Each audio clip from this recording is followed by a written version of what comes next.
Hello, welcome to another episode of Mike Sports. I'm your host Eric, joined as always by my co-host Landry. How you doing tonight? I'm not excited for the Pro Bowl, and I'm really excited for the Super Bowl. Oh my god, dude, I'm so stoked. The biggest game of the year, AFC, NFC. It's the Pro Bowl.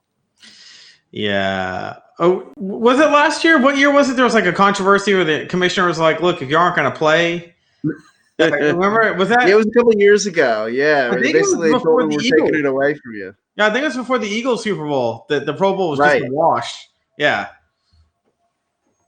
It's funny. I haven't watched the Pro Bowl in I can't tell you how many years.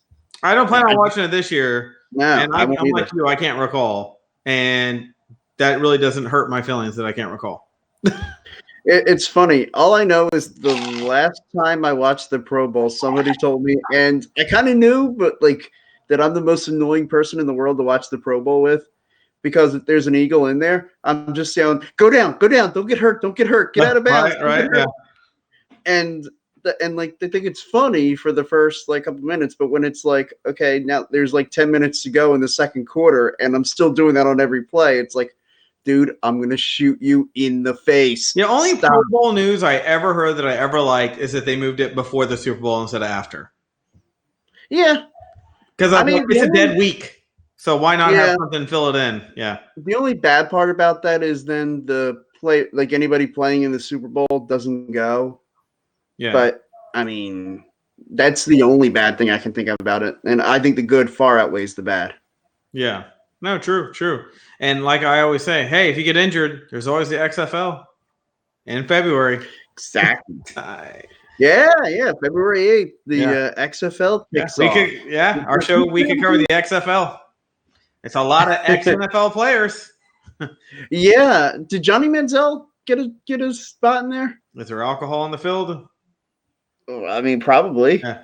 It is Vince McMahon. And the announcer's going to be like, and Jim Beam scores a touchdown. I mean, Johnny Manziel.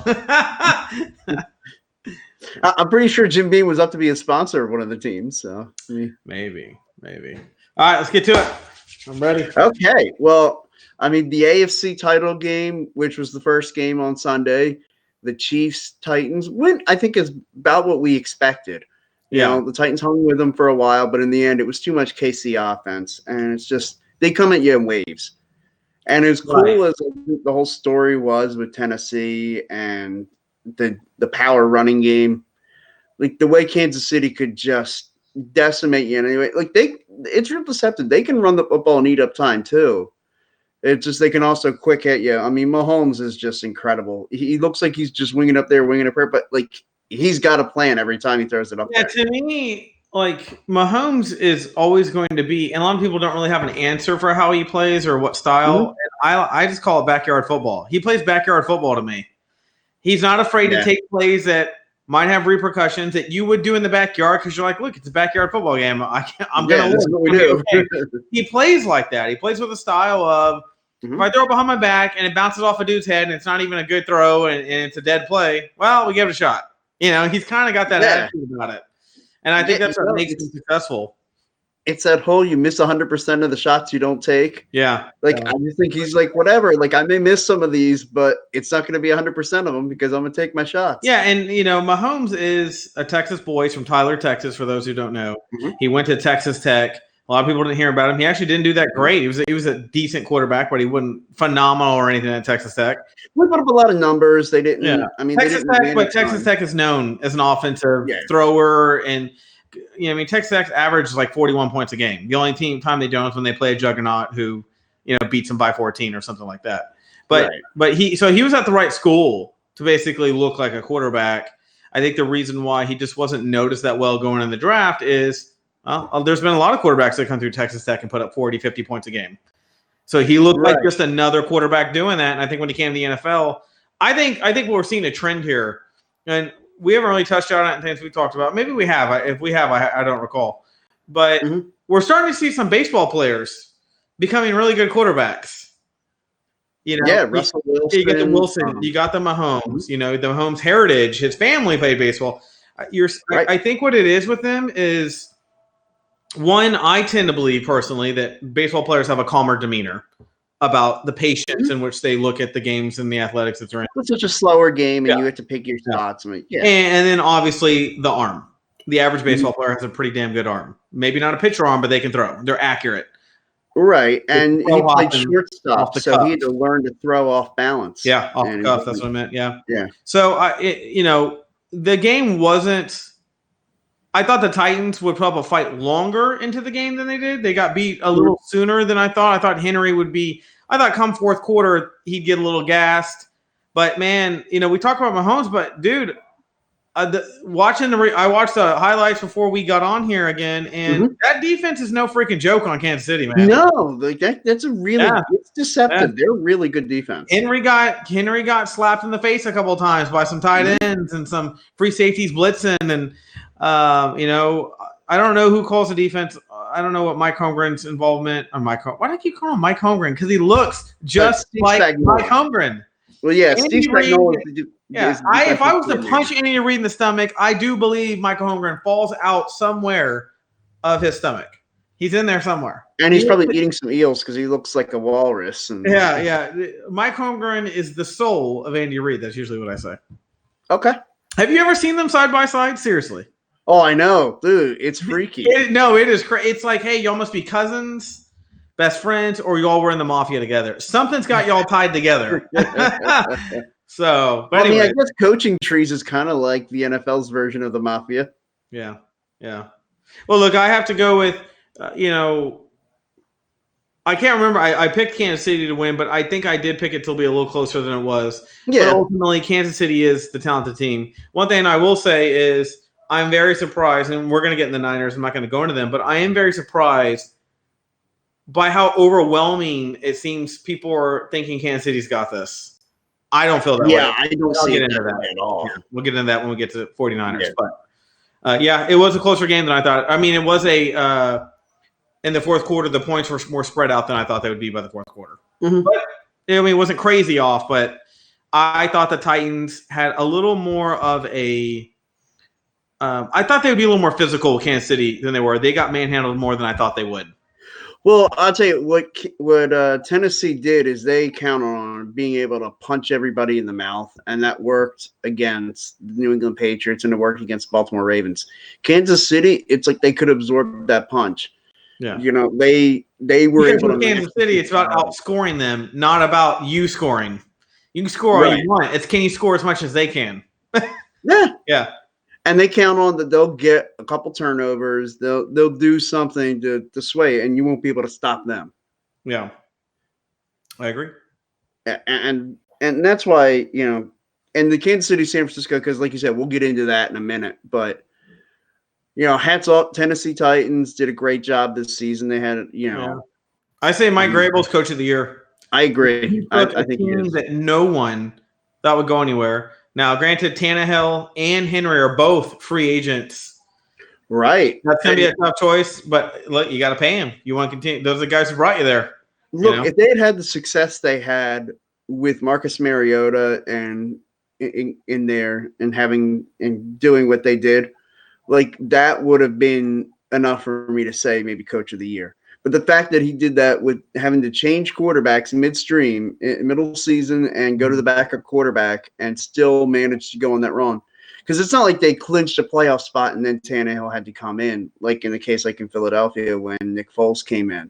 Right. Tannehill had to win a spot into the playoffs and then had to win in the playoffs on the road at New England and then had to go to Baltimore against guy who everybody thought, and maybe he still is, the MVP of the league, and had to go into their place and beat them. Can you imagine, put this hat on for a second, if Tom Brady was the quarterback of the Titans next year? Mike Grable and him have a relationship. They are good friends. I'm sure Mike Grable's given him a call and said, hey, just in case to me and Tannehill don't work out, would you even consider us? It's funny. I mean, I wonder, because the tampering rules are what they are, so he can't call him right now. But they have a lot of no tampering. But we do know, hey, if me and you are friends, we happen to be having a beer, and a napkin with a couple of words slides over underneath my beer, and I lift it up to take a drink, and I read it. I mean, come on, friends find a way to talk. Oh yeah, no, and they have enough common friends to where it'd be like, man, you know what would really be interesting? I wonder if Tom Brady would be interested in playing with the Titans. Yeah. And then that friend goes over and this way, you don't have to do is you don't have to take a device, any kind of technology, and put it over another dugout and get signs to understand what's going on. Right, yeah. I want to make sure I make that clear. I was wondering because I was getting a lot of communication from Houston saying, Eric, like, hey, they're throwing a fastball here. That's great, dude. I'm in traffic. I'm driving somewhere. I actually had that debate today about the Astros. Yeah. So I'm curious. This is a sports talk show. That's a sports topic. Yeah. What's your take on it? My take is I'll go through a couple of steps of how I did today. I think sign stealing is nothing new. It doesn't make me go, oh, you're in trouble. Using technology to do it does make me think you're in trouble, right? Because you're not doing your typical, you're on first base looking over at the dugout and you're like, ooh, I think I know what that sign is. That sign must be, this is when they do this, because I keep seeing them do it when I'm watching the play. I play baseball. We try to steal signs. It was known. It was talked out loud. It was basically one of those, don't let someone see you doing signs. You don't want to get them stolen, like kind of thing. It's funny because I played baseball as well, and like there's a reason when there's a runner at second base, the catcher flashes a bunch of different signs, and you've already worked out with the catcher which sign's the real sign. Yeah, it's like because they're going to see it, and they're going to call it out. Hut is go kind of thing. Is it the third hut? Is it the first hut? Same thing. Right. Well, same thing. Yeah. So that I have no problem with.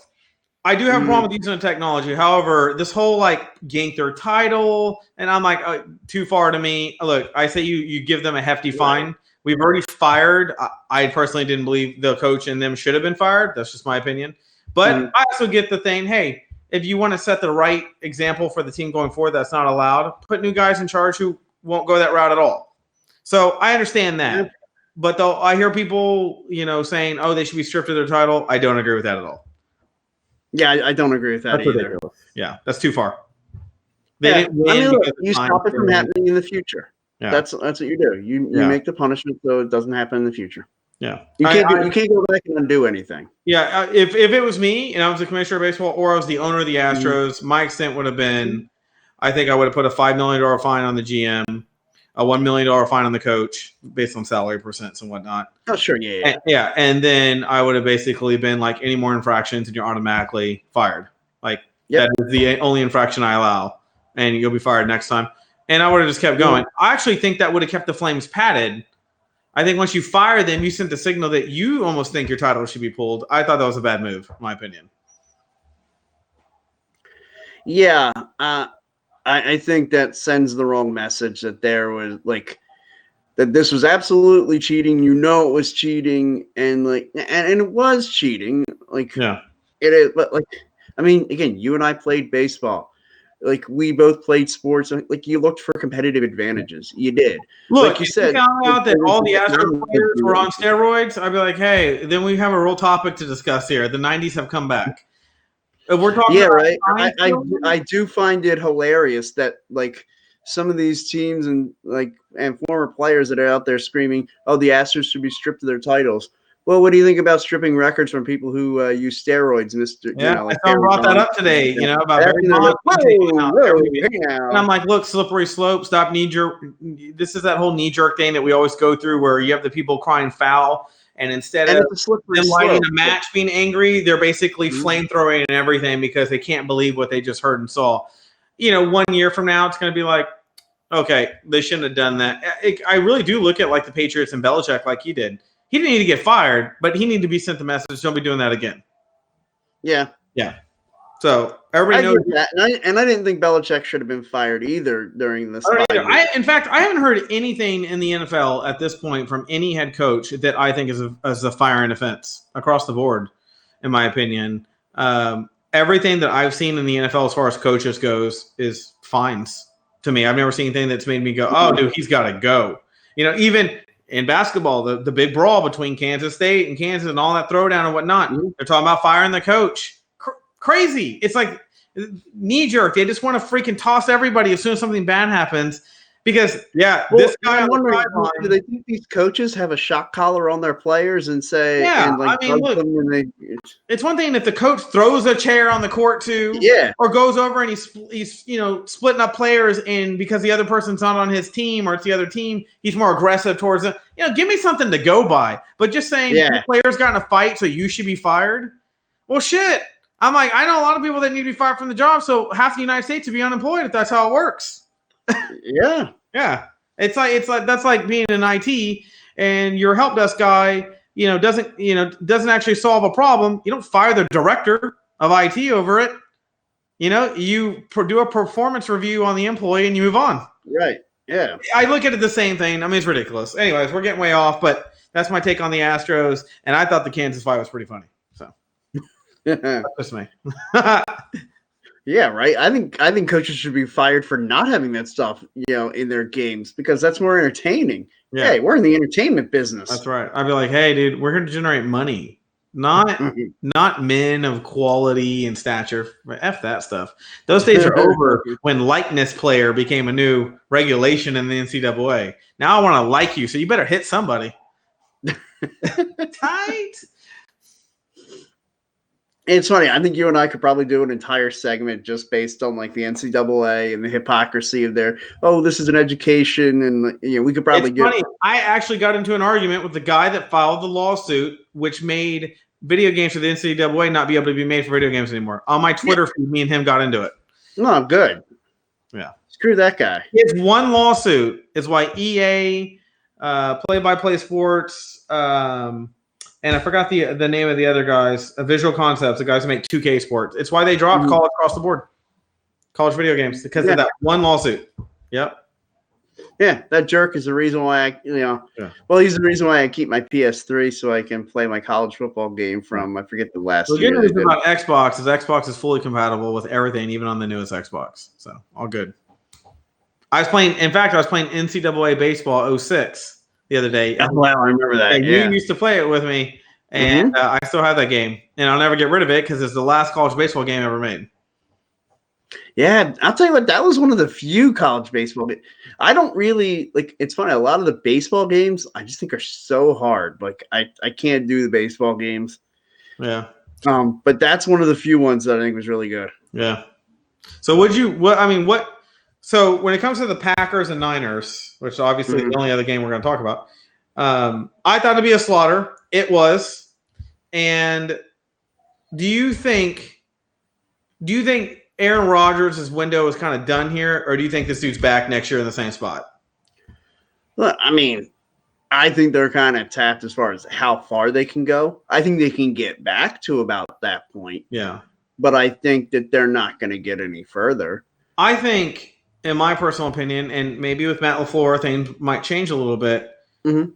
But since Jordy Nelson and Cobb and, basically back 6-7 years, when has Green Bay ever given that dude like a real star talent to play football with? Well, I mean, Devontae Adams is a special receiver, but maybe Greg Jennings was good back in the day. I'm not saying there's not, but where's the Julio Jones? You have one of the best quarterbacks. Where's the guy that you're like, oh shit, he's on the field. No matter how good we are, they will always make it into a game because he has that guy with him. Where's the, lack of a better word, Antonio Brown of the team? Well, he's currently yelling at his wife. But where is the players that make people go, there's Aaron Rodgers, but dude, he's got yada yada.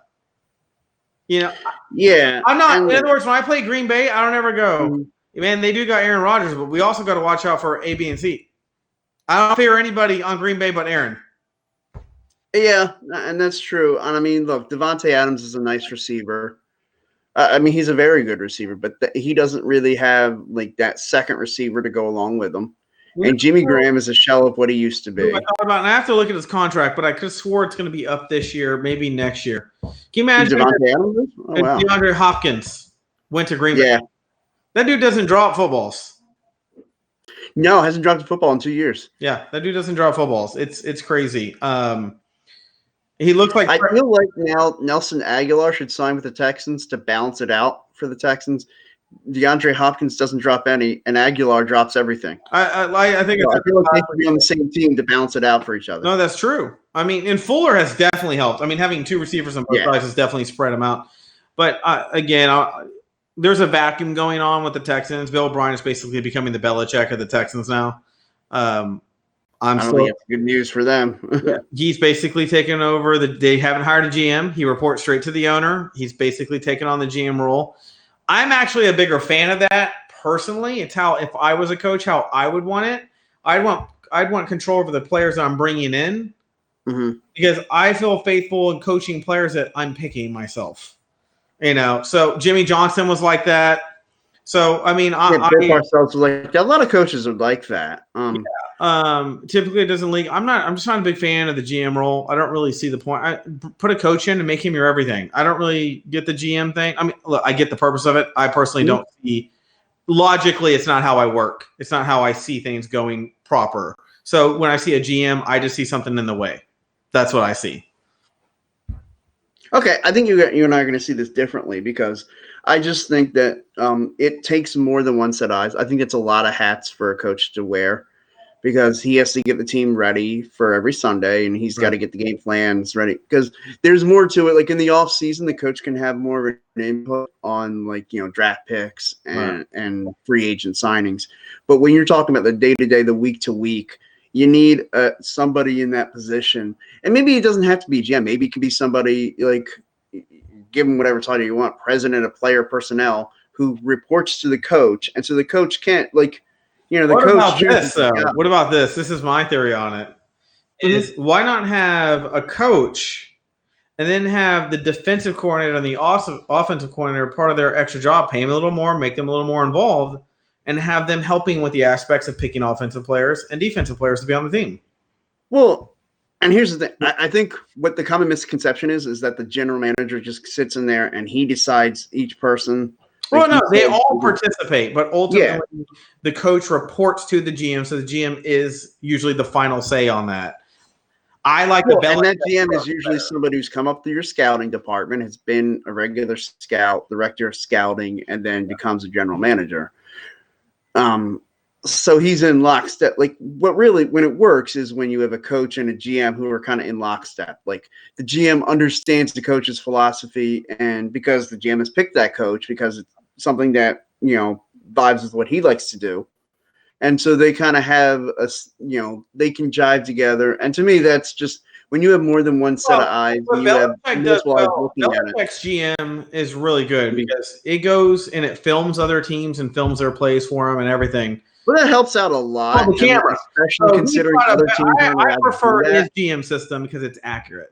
It's predictable. Right. And I mean, it helps New England a lot considering other teams aren't allowed to do that. I actually like Belichick, but man, I love picking on that issue. But even if you're a fan of Belichick, how can you not enjoy just poking fun at all the stuff that goes on there? Me and you, it's probably 2016. Me and you had an in-depth conversation about Deflategate and everything. I remember we were on the phone like 3 hours talking about it. Yeah. And, one of the things that you agreed with, that when people give me oh, how can you like the Patriots? I said, dude, no matter what freaking happens, once you're on the physical field with other players across from you and you're on the hashes, you have to be able to play football and dominate and push your will past the other team. Doesn't matter what's done before that. If they beat you by 30 points, that's not because they knew a freaking play. That's because they kicked your ass. And typically, Patriots I'd also say, I might say, okay, they got a touchdown on you because they know you run like this or you like this formation or whatnot, and they had camera footage on there or something like that. But they don't beat you and they don't make it as consistently as they do with that method because everybody, anytime the Patriots are around, are looking to see if they're cheating now. Anywhere, they're scoped like crazy now. If your practice filled with them, if you're in their stadium, they're monitoring. They have a guy they probably hired just to monitor to see if there's cheating going on while they're in your stadium. At Gillette and whatnot. They're probably the most watched team at this point, in my opinion, to see if they're cheating, and they're still winning. Sure. So that tells me they're just a winning team that got caught doing some things they shouldn't have been doing.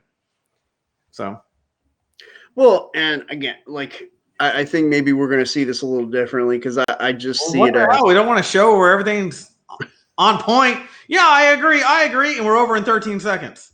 Well, my whole point is when you know certain things because you filmed their coaches, you know what certain signals mean. Like, to me, I don't know where you separate and say, oh, well, they did that because of talent and they did that because of the advantage. Well, look, you know on a consistent level, okay, this is the play they're running. You win by 30, you win by 50, you win by 5. Like, you had an advantage knowing what the other formations were. Because I have a camera in your house. I watch you taking notes, so I know what to prepare myself for to argue with you to be right. And that's probably really helpful. And I feel sorry for you because you got that camera in the shower because that's where I have the most in-depth arguments. And now I'm really concerned. Like I do chalk paint on my shower wall. What? Everybody do that? Notes once they're in my head. My wife told me everybody does that. Is she lying to me? No, she's doing it too. Where do you think I get the footage? I have to She's got the link in there. Look, we got to pay the electric bill. Give me $50 for that footage. All right. Anyways. Hey, you know what? I'm proud of her. I've gone out there making some money. So, 49ers, in my opinion, they dominated. No question about it. They beat the shit out of the Packers. Not even a contest. Rodgers looked horrible in the first half, in my opinion. If I had to take a waging bet, unless the Packers get a talent that I can name that I know that I'm like, oh no, I don't think they get back to the exact spot. I think they get to the playoffs every year because I just think they have Rodgers. Mm-hmm. He's always going to get them in a playoff spot. Well, that's kind of what I meant. I didn't mean they'd make it to the NFC title game every year. But I think they can win the division again. They can't win a championship. Yeah, I think the NFC is heating up. That's why I don't think they make it back. I think the NFC least is starting to become better. And they're becoming more competitive, and their talent's right. Yeah. I think the NFC East is going to improve by leaps and bounds next year. Yeah. I mean, and not just the Eagles and the Cowboys. I think the Giants are going to be better than what they were this past year. And I think the Redskins will be better. And the Giants are cracking me up because they hire a coach who I don't think they think's ready, so they're hiring everybody around him who can make him ready. Which makes you go, well, shit, why didn't you just hire a coach who's ready? Yeah. It's – I mean, look, and I can't blame the Cowboys. They went out and got Mike McCarthy, and that's a good hire for the Cowboys. A proven coach, somebody who's done it and succeeded, won championships before. And if you've ever listened to an interview with an offensive coordinator, what they love is calling plays. Yeah. So, somebody asked me, what do you think about Jason Garrett going to the Giants being offensive coordinator? I said, that's perfect for him. Mm-hmm. He's a great offensive coordinator. A lot of people don't think so because he handed everything over to Kellen Moore. Well, it's because he wanted to manage the game and not be stuck with that. But I think he's going back to his passion. Yeah. Not to mention he plays Cowboys 2 times a year. Mike McCarthy can't change everything the first year, so he's got a pretty good shot of looking successful. Yeah. Look, I think that Jason Garrett, like we've said before in the show, sometimes some guys are really good coordinators, just bad head coaches. I think Jason Garrett's one of those guys. He's going to be an offensive group. Kind of reminds me of like a Norv Turner from back in the 90s, who he was a phenomenal offensive coordinator, succeeded everywhere he went as a coordinator, floundered everywhere he went as a head coach. I think especially anytime you're a quarterback, you're probably going to be at least at worst a decent coordinator. Yeah. And I think Kellen Moore is going to be a decent coordinator. I think he'll probably I think he's great. I think, like I said, I've told you the Cowboys' problem to me is not the talent, it's always been the coach. And now that we have someone who I think is going to re-galvanize everything and make everything more solid, whatever. But that leads me into talking about the 49ers, actually. I'm torn. I have my pick, and we can, I've said since week 10 on this show that I think the 49ers are going to wipe everybody off the map this season. And any team they played that's good during the regular season, they only lost by like 3 points. So no one blew the 49ers out. The 49ers have been competitive. Right. Bosa is better than I thought. Garoppolo, although he doesn't always throw perfect passes, he's a good quarterback. He's going to take you to the promised land if he's got the right protection. And I said this, I can't remember if I said this on the last show, but the 49ers remind me a lot of the 90s Cowboys. They just do. Yeah, you have a young coach. They got a young team. They got all the right talent. Mm-hmm. Everybody's of reasonable age. Jimmy Garoppolo kind of reminds me of he carries a presence like him. He's a little more pompous, per se, than a Troy Aikman or whatnot, but he's carrying himself like he's confident he can help take this team to the Super Bowl and win it. I haven't seen anything about him that makes me go, ooh, he looks like his nerves have been rattled a little bit or not. No, he looks like he's like, no, we got this. Not a big deal. Well, look, one thing I picked out right from I think the first 5 minutes of the game, I just knew it's like, okay, San Francisco's going to win this thing because they won the battle up front. Yeah. And you know what? You can change this game any way you want. You can talk about the new innovations of the game, the West Coast, the spread offense, and color it any way you want. You win the battle in the trenches, you're going to win the football game. Right. And to me, that hasn't changed over the 30-something years that I've been watching football. If you win up front, you win the football game. And that's what San Francisco does. They got guys on the offensive side, on the offensive line. They invested in building that offensive line, much like the Cowboys did about 5 or 6 years ago. And they invested in that defensive line. And to me, like, that's just what, they decided they were going to win by playing smash mouth, beat you up football. And that's what they do. And I mean, to me, they are a better version of what the Titans do. And the 49ers remind me, I feel like I'm watching LSU. They just eventually overpower you physically and just wear your ass down, even though you're a talented team.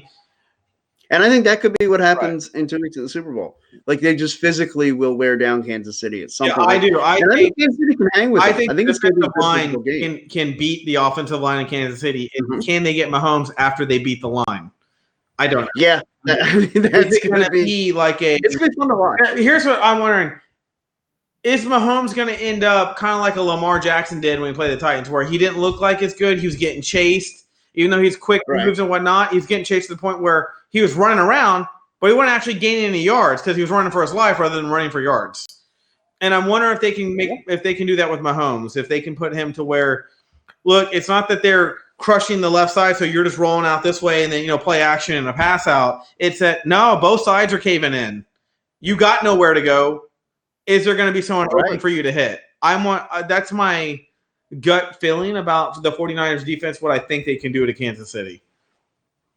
I still think there might be a couple plays where it looks like they've got Mahomes and he just lets one rip and a guy happens to be open. Look, and anytime you got Hill on your team who that dude's boosters turn on in like T-minus -9 seconds. Seriously. That dude is like unreal quick. It's like when I watch him, I ran the 100-meter dash in college. I got second 100-meter dash in Texas. So I always felt like, hey, I'm pretty fast, and I'm white, and I was like, I'm pretty fast. But when I watch Hill, I'm like, no, that's like speed. That's crazy fast. Usain Bolt is on a football team with pads on and still running full speed. That's what that looks like to me when I see him run. He's the kind of guy, when I say Aaron Rodgers, give me a name that I feel threatened. Hill is someone I'd feel threatened by. I'm like, that dude breaks away at any moment. That dude worries me. If I'm the 49ers and going, hey, even if we chase Mahomes, if he dumps it off the hill and he's got no one on him for 5 yards, who knows? Oh, yeah, you give him a 5-yard head start, he's gone. Yeah. So, I mean, look, we're obviously going to have 2 segments about the Super Bowl. We're doing a small preview now. The next one will be nothing about only about the Super Bowl. But you mean you don't want to recap the Pro Bowl next week? I'm not watching it. If I do, it'll be by accident because I'm drunk and I can't get up and it happens to be on the TV. I mean, that's the only way it's going to end up on my fucking TV. I can tell you that. I'll be watching the Royal Rumble this Sunday. Okay. Well, there's not a lot of difference between the Pro Bowl and the Royal Rumble. It's a bunch of dudes slamming against each other, except yours is scripted, and in the Pro Bowl, they just don't care. I mean, really, would you really care if you were going to the fucking Pro Bowl? Would you give two shits? I know I wouldn't. I'd be like, give me my $150,000. What is it? Like, they get paid $150 if they win, like $50 if they lose. Yeah, something like that. And that's supposed to encourage them more because you get an extra $100,000 if you win. Right. So you're talking about guys who make millions. Yeah, and exactly. I was gonna say, look, if this was run-of-the-mill players, I'd be like, man, they're fighting for that cat. These are dudes who have been good at what they do. There's not many rookies that are making it. And the rest of the dudes already have like $30, $40 million contracts. So $100,000 to them is, well, at least I can shave off my taxes a little bit. I mean, that's the way they look at the game. Yeah. They brought McDonald's. Yeah, they might look at it as like, cool, I'll get $100,000. We're going to Vegas for the weekend. That's why the commissioner got mad. They brought McDonald's to the field in 2016, and that pissed him off.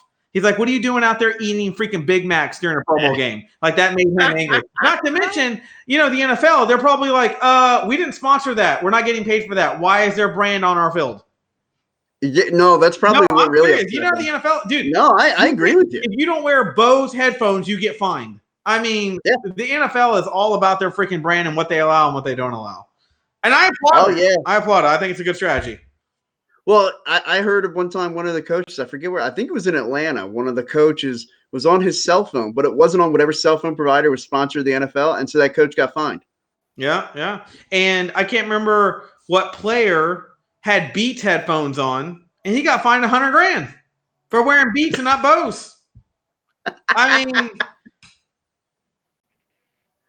hey, look, we can do a whole segment on fines. I have so many freaking arguments about the fines of the NFL. When I watch Hard Knocks, and when they're doing their opening ceremonies where they're telling all the players, "Welcome to the team," and they're like, "Okay, so if you're late, here's how much you pay," and I'm like, why is it like $543.19? Like, where do you get these freaking numbers? They're stupid. Make it $100. I think it should make it 1,000. Well, I feel like it should be based on a percentage. Right. Right. I think it should be percent too. But if you're going to use $1, let's round some off. Let's $319.47. Like, tell me I owe you $320s, not stripper money. Like, it's ridiculous, man. Yeah, right. They're gonna get more of a headache. Like, wait, $319. Where can I go to get $319? And it said the dude owed $547.23. My Virgo-ness lost my shit. I'm like, what happened to $500? Right. I'm like, what motherfucker's going? Hey, get the $500, and I love going to Perry's Steakhouse, and this is exactly how much it costs. So add that on to that, so I can go get my steak dinner after I'm done finding the motherfucker. Like, I look at that shit. I'm like, dude, I need to be a coach because there's some rich shit going on in that building. Right. And the dudes are going, "Oh, thanks for the fine," and they're going, "Okay, now send the $500 to the NFL, and let's go. Let's split this evenly, and let's go get some burgers tonight on me," or some shit like that's going on. You're right. And I'm pissed off because I don't like seeing money get transferred that I'm not getting a piece of. Well, yeah, I mean that would bother me too. I'm not bitter. I'm just talking. We're just talking here. So, anyways, back to what we're talking about, though. I think the 49ers are going to win. I'll elaborate more into it later. I think when I look at the Vegas odds, they have it pretty what's the line? I haven't even looked yet. I think it's 55.5 over. I have to go back and look at it. But I could be way off on that. But Vegas has it pretty close. They have the Chiefs, but it's pretty close. The people I definitely love the 49ers. Yeah, the people I talk to who are betting are overwhelmingly thinking the Chiefs got this. Like, the 49ers are good, but this is Andy Reid. And I'm torn because I love Andy Reid. I really do. Sure. I'm a big you know me. Being a Cowboys fan, it was always hard for me to watch Andy Reid lose if we beat y'all, or watch him get close to the Super Bowl and not get it. I was like Andy Reid, even though obviously I'm not rooting for the Eagles, but I was always rooting for Andy Reid. In my heart, I think he's just a good man. And I'm sure you don't hear that all day because you got more knowledge about him than I do. Yeah. But I'm torn. Look, we're in that weird are the 49ers and McVay? Is this the young guys there and they're on a wave and this is going to be this 1 year they're going to kick butt? Right. Next year we don't see the same team at all. We know Kansas City's legit. We know they're consistent. We know this is who they are and who they're going to be for a while. I don't know about the 49ers, but this year I feel like it's a Clemson LSU game and the 49ers are LSU. I feel like both of them are highly talented. They're going to throw down some hits. They're going to make some huge plays. But in the end, the Niners have the magic behind them, and they got the clout and the roughness to them that I think you need to win. I just think, right now, and like you said, we're going to get more into this next week. But, gun to my head right now, I'd say probably San Francisco. If you pick the score, and everything's subject to change because on the day of our last show during Super Bowl week is when we'll really put our numbers out there. If I had to go right now, I think I got a 10-point win by the 49ers. Yeah, I was going to say 7-point win, something like 27-20. Yeah. But again, if Kansas City's favored, that means San Francisco covers. What do you think? What do you think, though? Do you think high scoring, or do you think it's like the Rams Patriots, where we all thought it was going to be high scoring and end up being like a dud defense game?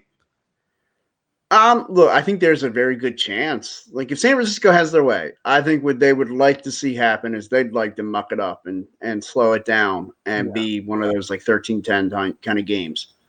I think it could devolve into them having to score to keep up with the Chiefs, at least for a while. or maybe it's something where like they have a feeling out process where like maybe both offenses struggle to start, and I think there could be kind of remember the New England Carolina Super Bowl where it's like the first half there was Houston. basically all defense. Yeah, the one in Houston. I was there, man. Were you at that game? Yeah, dude, I suited up. Nice. Good for you. That was right in the prime of our life. I had a lot of beers. They told me I was on the field. People were hitting me with stuff. And I felt like I was on the game. Either that or I was in like the Michael Vick experience thing. I don't know. Something like that. Well, hey, either way, I'm sure it was a good time. But I feel like it could be something like that, where the first half, like it's a real long feeling out process. And in the second half, maybe you might see some of those adjustments. Because Andy Reid, he could make some adjustments at halftime. Like there were times where he didn't. But I feel like if he finds something that's like this is the Super Bowl, if you're ever going to ball out, like this has got to be your time to where if you're going to make an adjustment, don't worry about like if you got to run the football. And I know that's not exactly an Andy Reid specialty, but you've got to be willing to run the football. And I think they've got some running backs in Kansas City. Like they can play some of that smash mouth football. And it might be something where if they see that that's the pace of the game and that's what they're going to have to do, that I think he'll adjust and do it. Yeah. Well, but in the end, I still think just San Francisco because I feel like they're going to win that battle up front. I feel like their offensive and defensive lines for San Francisco are just, at least on the defensive side, I feel like that defensive line is going to win the battle. On the offensive side, I mean, Kansas City's got some good defense, but I feel like the offensive line can win the battle enough to where San Francisco gets the win. Yeah, I mean, I'm feeling – unless something drastic happens. Now, I forgot there is an injury on the 49ers. We can get into next week when there's actually an official report whether he's playing or not. The running back? Yeah. Who was the guy that got hurt for them? I don't know, but somebody got hurt. But anyway, so next week when we talk about it, we'll see if that's still in play. Right. That will change how I feel about the game. If that holds true in the extent. Tevin Coleman was the one that got hurt. That's what I'm saying. Like I reserve a little bit of let's let everything unfold and get into Super Bowl week. Then I'll really know who's going to be on the field, who's not. Right now, if everybody plays, I got 49ers by 10. If that changes, I want to know the extent of the injury, who's going to be in his place, et cetera, et cetera. So, yeah. And look, I'm looking forward to it next week. Probably going to be our last show until, I guess, probably right before free agency. Maybe we'll come on and do something then. And then around, draft time, we'll get on and we'll do something then too, maybe. But so, yeah, like, we got one more episode. I guess next week's our season finale. Yeah, well, it's either that or we do post-Super Bowl and then XFL in February. Well, hey, look, I mean, I plan on checking it out. It's funny. Is there a Houston team? I know there's not a Philadelphia team. Yeah, there is. Let me see what their name is. It's funny. I was just watching the XFL commissioner. Yeah, the Houston. In fact, we talked about this a long time ago in one of our first segments, one or two segments, the Houston Roughnecks. I don't know if you remember, but we talked about it, that it was a proposed idea, and it ended up that is the team. Oh, God. The Houston Roughnecks. Like, I feel like that is just ghetto. So it already gives me a bad taste now, Phil. But what I will say about the XFL, I am excited for them. I think it's long overdue for there to be a second type of league.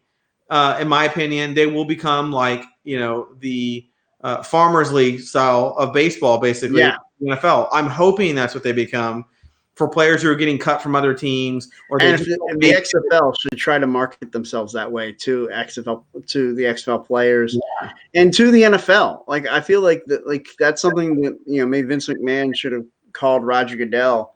I mean, like, look, let's not worry about competing with each other. Like, we can help each other. Because I feel like there is a market. Because, like I tell you, man, next week, like I've already thought about it. Once that Super Bowl's over next Sunday, it's going to be like, oh, great. Now what do I have to look forward to? Like, I mean, I like other sports. I like baseball. I like hockey. I like basketball. Like, I got a Sixers game on right now in the studio here. But, like, I don't dial in for it the way I do football. I mean, to me, every Sunday, during football season, that's appointment viewing. Nobody messes with that. That's my day that I go when I watch football. nothing else really matches that.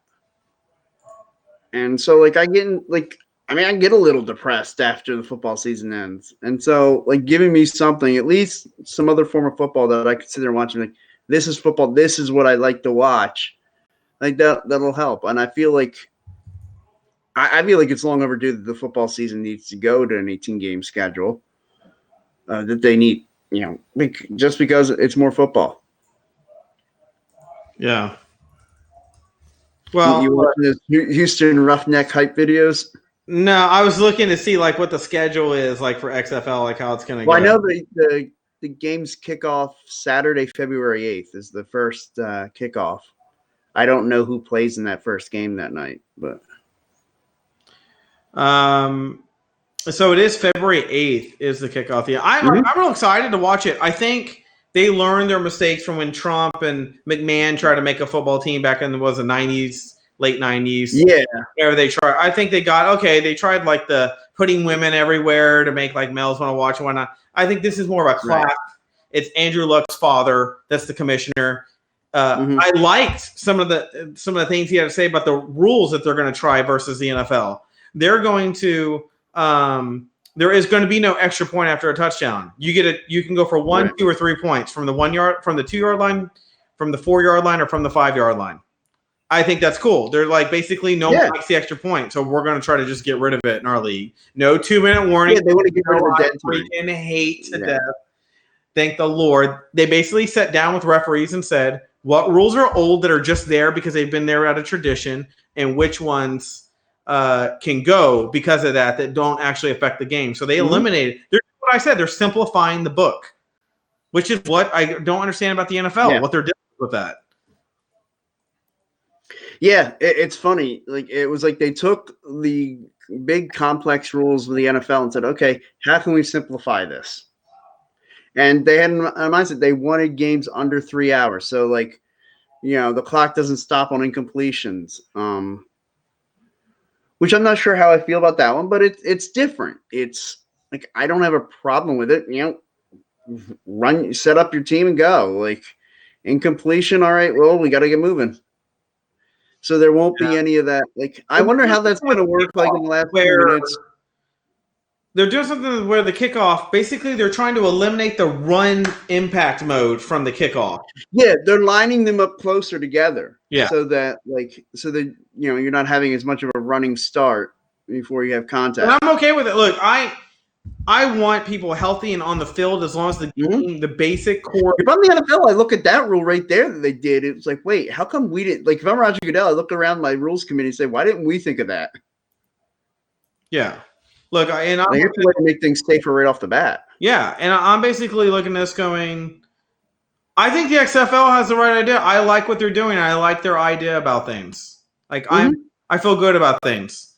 Yeah, I feel like this has a better chance of succeeding. The other one that they did, before seemed too rushed. Like they basically came up with this idea and they said, okay, 6 months later, we're going to have this football league start. And like they didn't have rosters until like a month and a half before the season. And it's like, wait, so we got to get everybody moved in here and everybody coordinated on the same page, get coaches together. And then, oh yeah, you guys got to go out and have a season. Yeah. And it looked like it was rushed and just thrown together. Yeah. I think you're going to see a better product this time than you did last. Like if you're expecting to go in there and see, but I think you're going to see good hard-nosed football.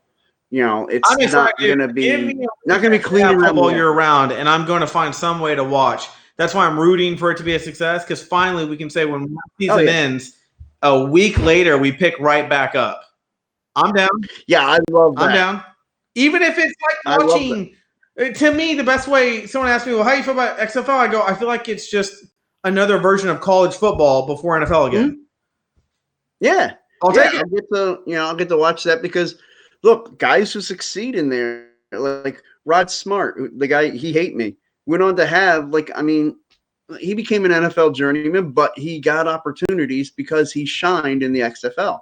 Tommy Maddox, who played, I forget the XFL team he played for, but then he went and had an opportunity with the Pittsburgh Steelers because he had success in the XFL. Like, it's gonna create opportunities.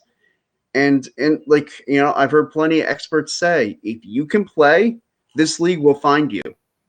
And I'm like, looking at if you succeed in the XFL, the league will find you. Hey, and check this out. Like, one of the things I'm impressed with when looking at the schedule is a lot of their games are on ABC. The NFL doesn't really air anything on ABC anymore. So that's cool. ABC will be back in the football action. The other thing I like that he mentioned, which unless you pay enough attention to football, this won't matter to the average person watching football, but all team practice before season and everything is all done in Houston, Texas. All of it. There's no going to California. One team's flying to Florida. None of that. Everything is centralized.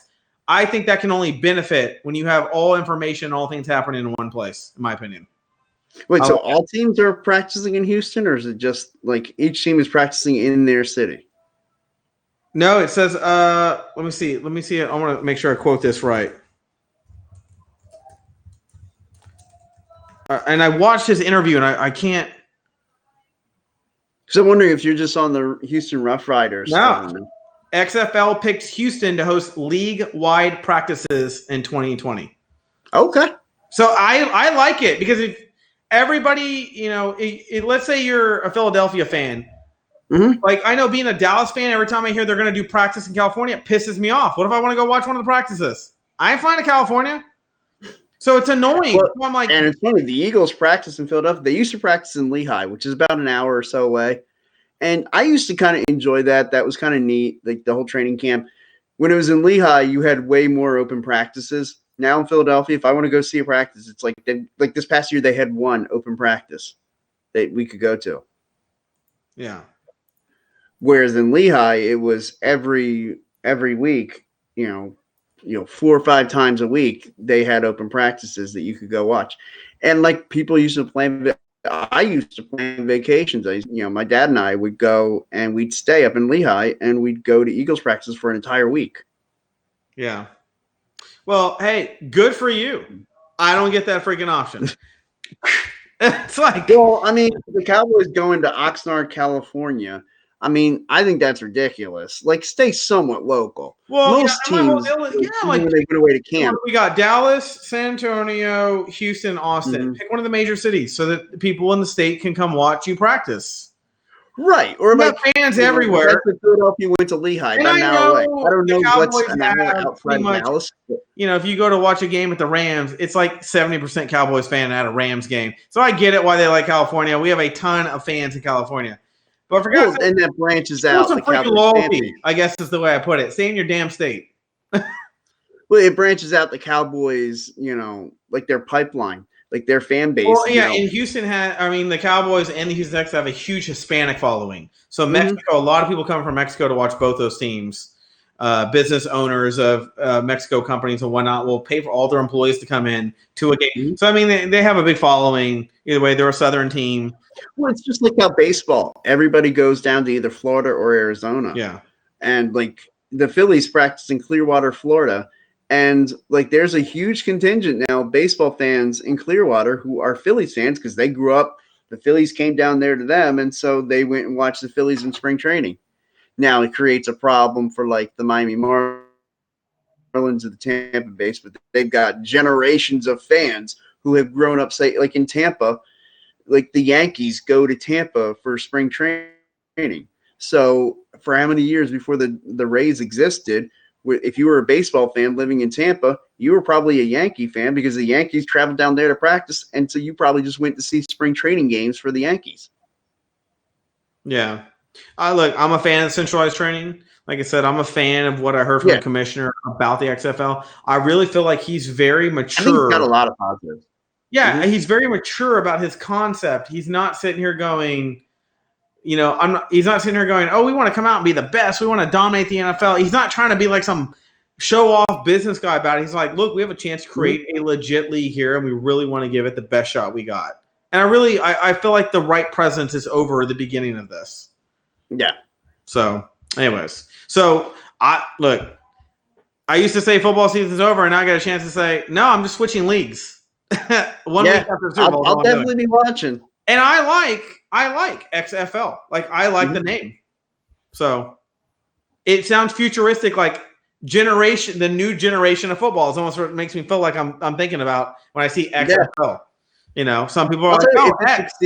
If this year it works, a porn league should porn star Jimmy be in that league? I mean, right? We don't know. And that's another. I'm hoping that it really works. I got to eventually they expand to Philadelphia in this area. Yeah, and they bring a team here. I would love it. I think they will. You're a big enough city. I think they have enough reason to go there. I think they will spread across eventually. I think everywhere there's an NFL team, there will be an XFL team eventually. Is my opinion. That's what I would love for it to become like the minor leagues, like you said. Yeah. Like I think each team has an NFL is going to make them prove themselves for like 5 to 7 years before they'd consider. But and once then they become do, an affiliate where it's like, okay, now you'll be the feeder league for us. Yeah, and I think the commissioner will make a phone call and go, hey, so let's talk. We're not going to advertise any of this or whatnot, but hey, we're going to set up a system so that you can call teams when you think you have a good player that might want to go to the NFL.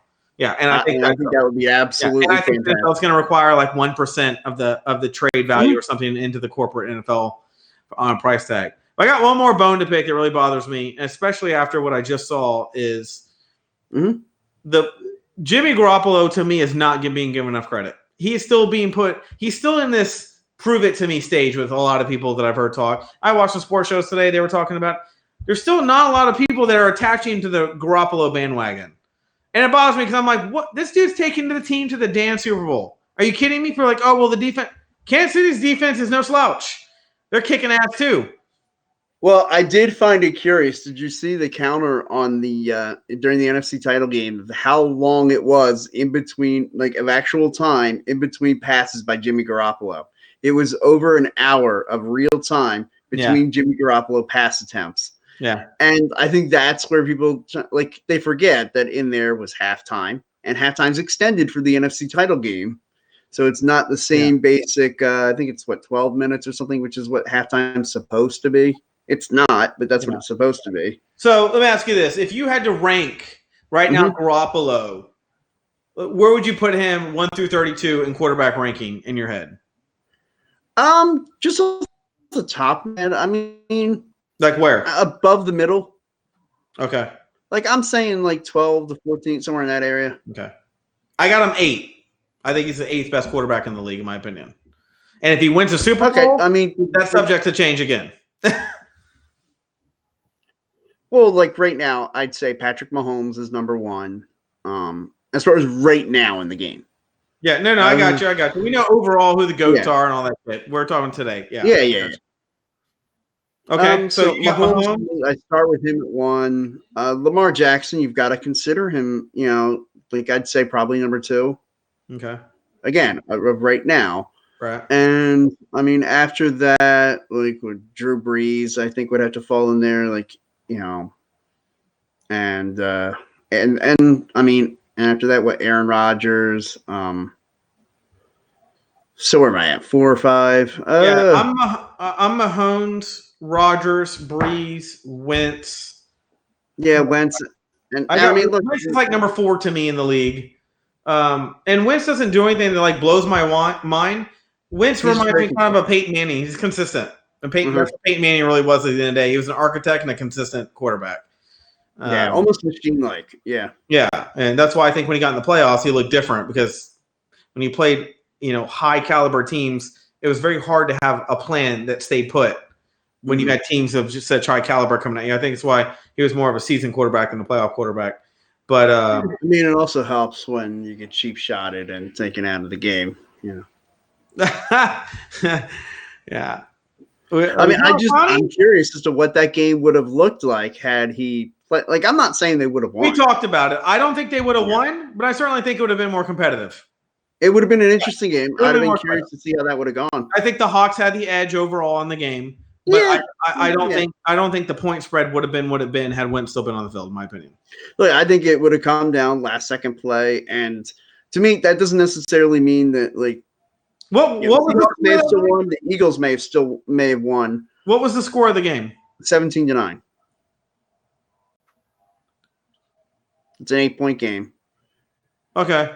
Yeah, I think it would have been. I think if Wentz would have got him in position, at least get another field goal. I just don't know if they would have had, in the end, the ball to score again and put a touchdown up.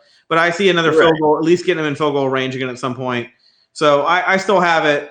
If you look at that, I still look at it, the Eagles would have got another field goal at minimum and another touchdown at maximum, but I still think they would have lost the game. So, and that's just because I think Wilson. Look, and I give Wilson a ton of credit. It's because I think Wilson's still in this league. To me, other than Tom Brady, is the clutchest quarterback behind Tom Brady. And I actually feel bad about myself that I didn't when I was rattling off guys. Russell Wilson would have been right there, probably number 3. I probably would replace Drew Brees with Russell Wilson at 3, and then maybe Drew Brees 4. Yeah, you're right. I didn't think about that either. I would replace Wentz. I'd move Wentz one more slot out and put Russell Wilson right there. I can't really think of anybody else that I personally think Wentz is better than Lamar Jackson. Of course, all the craze people talk crazy. I think Lamar will die down a little bit. I think he came in. I agree, but I'm just saying as of right now where they're at, I'm putting Lamar Jackson there. And like I said, one thing that Wentz benefits from that other players aren't is I think Peterson's a hell of a coach and got a hell of a system, and Wentz benefits greatly from that. That's why I think even though he went down, your team was still competitive.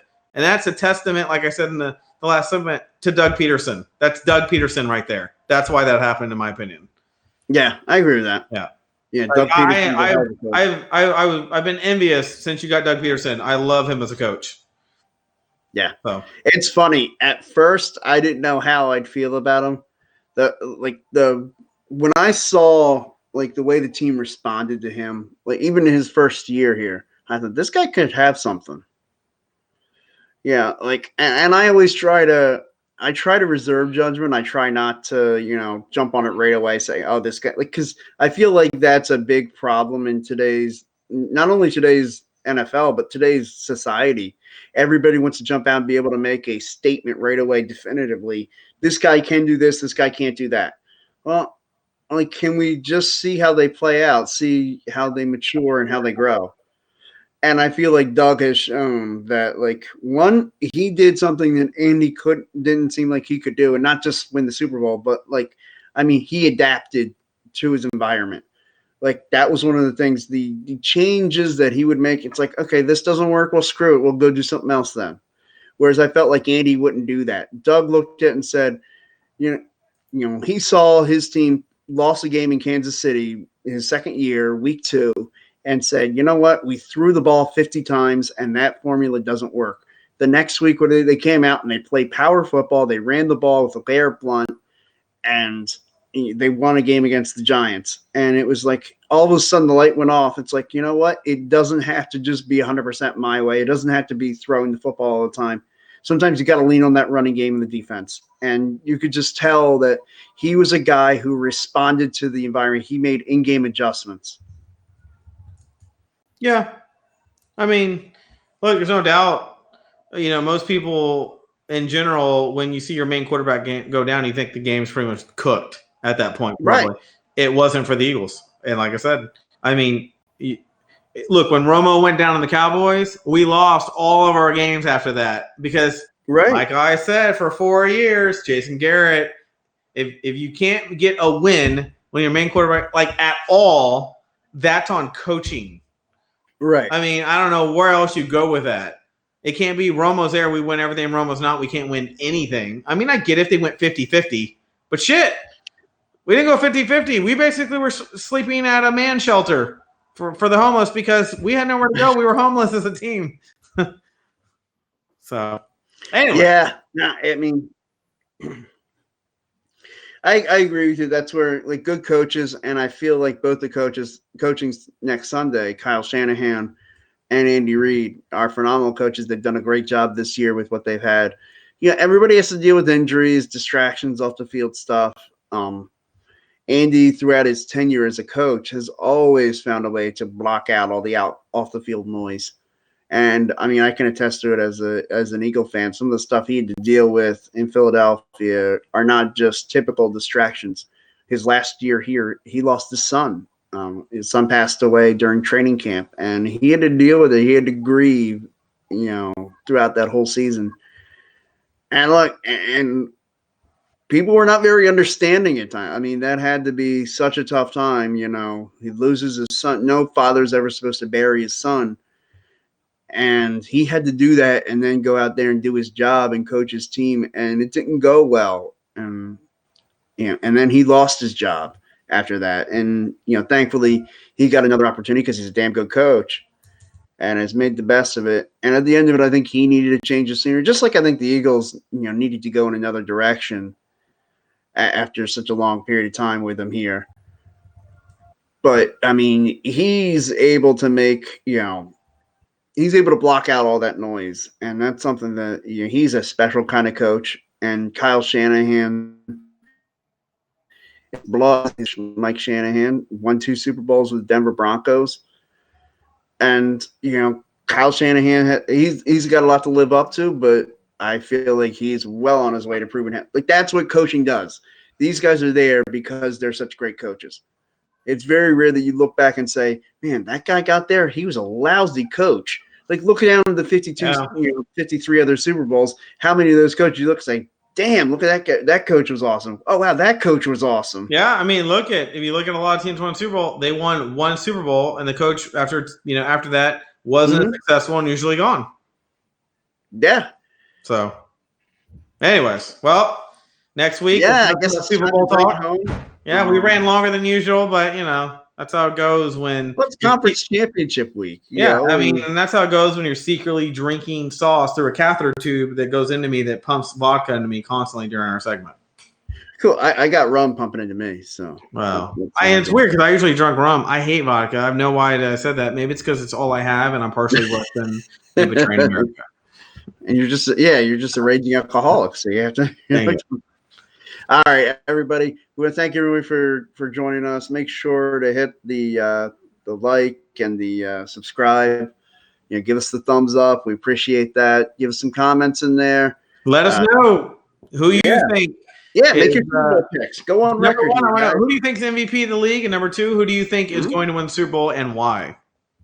Yeah, let us know. I look forward to reading some. And we'll read some of your comments in the next segment, and Eric will sound off on them, and we'll go from there.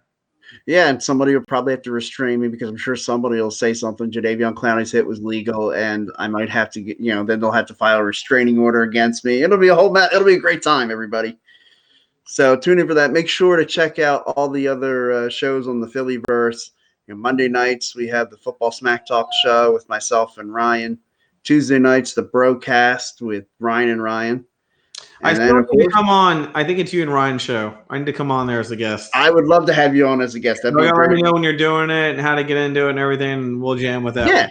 Yeah. Maybe we should do that for the Super Bowl. Maybe we should have a roundtable Super Bowl. I don't know. I think that would be a phenomenal idea. Yeah.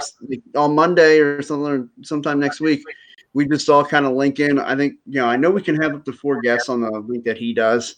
Yeah. So I feel like we should have all 4 of us on there. The other Ryan that does the show, and then the 2 of us, and we should all get on there and make our Super Bowl picks. Definitely. All right, man. All right, everybody. Have a great night. And also be sure to check out the Tables, Ladders, and Chairs podcasts on Thursday nights. Because, Royal Rumble this Sunday, the road to WrestleMania kicking off. So, everybody, thanks for tuning in. Really appreciate it. Have a great night, and happy football. Take care, guys.